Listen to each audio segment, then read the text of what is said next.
Xin chào các bạn. Hôm nay mình sẽ hướng dẫn các bạn may một chiếc túi vải treo đa năng. Đây là hai chiếc mình đã may đấy.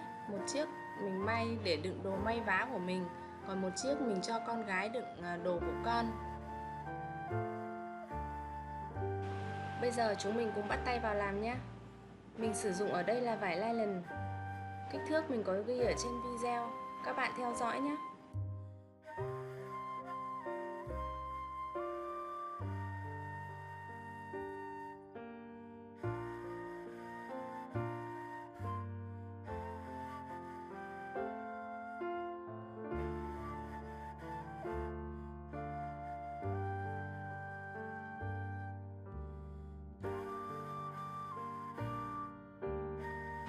Ở đây thì mình sử dụng bông mách loại mỏng, bởi vì mình đã sử dụng vải nylon nó khá là dày dặn rồi ấy. Với cả cái kích thước treo này của mình làm nhỏ, cho nên mình không cần phải sử dụng bông mách dày.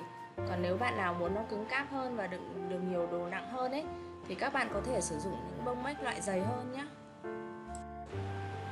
Đầu tiên các bạn làm mảnh vải chính vào với cả bông mách.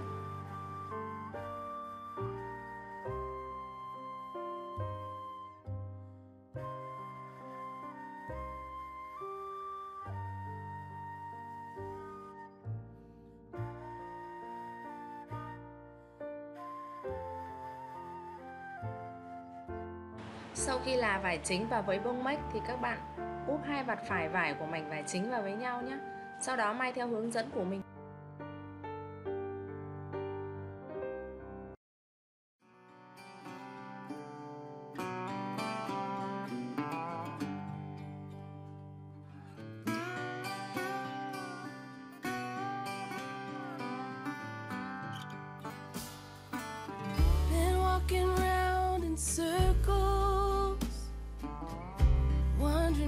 To start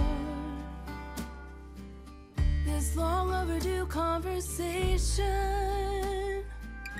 Why we're falling apart, awake, tossing and turning, one more endless fight. Since I heard you were talking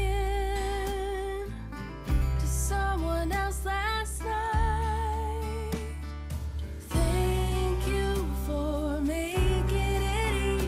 to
Sau khi các bạn ráp hai thân vào với nhau thì chúng mình sẽ lộn ra.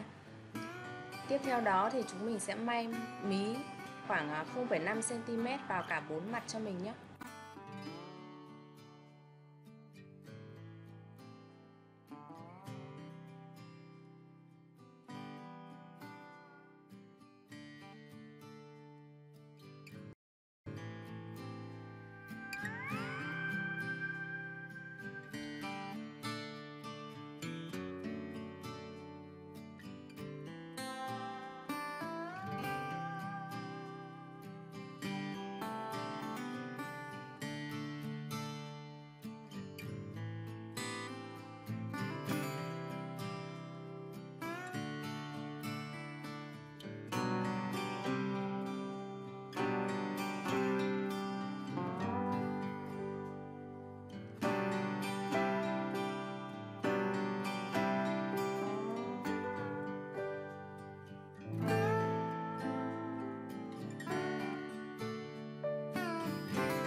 All you want is my hunger. All you need is my pain.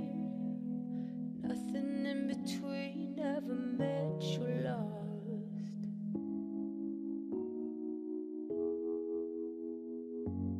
When you were born there was thunder, fire lit in the sky as to lead astray.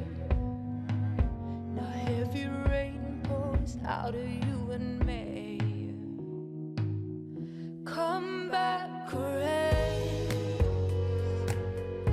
Come and ease this obsession. Full force dispossess. Come and quiet this aggression.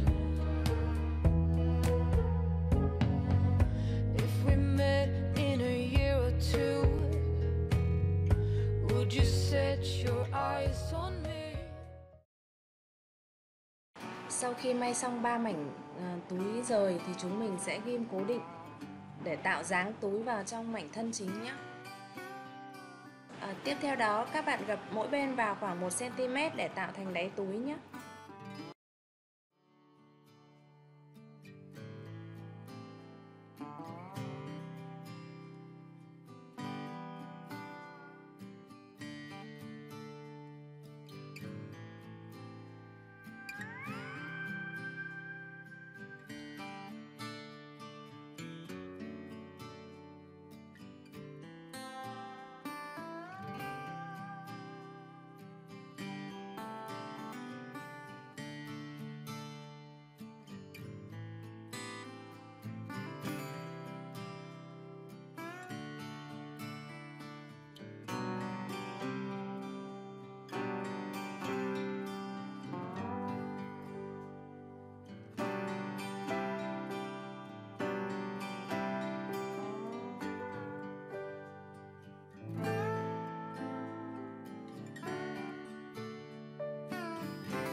Chúng mình sẽ may phần đáy trước để cố định nhé. Sau đó sẽ may đến các đường viền xung quanh sau.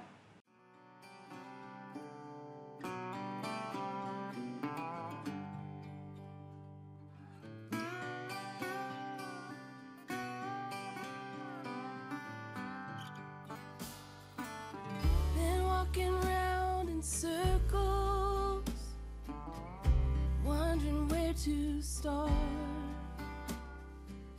this long overdue conversation. Why we're falling apart, awake, tossing and turning, one more endless fight. Since I heard you were talking,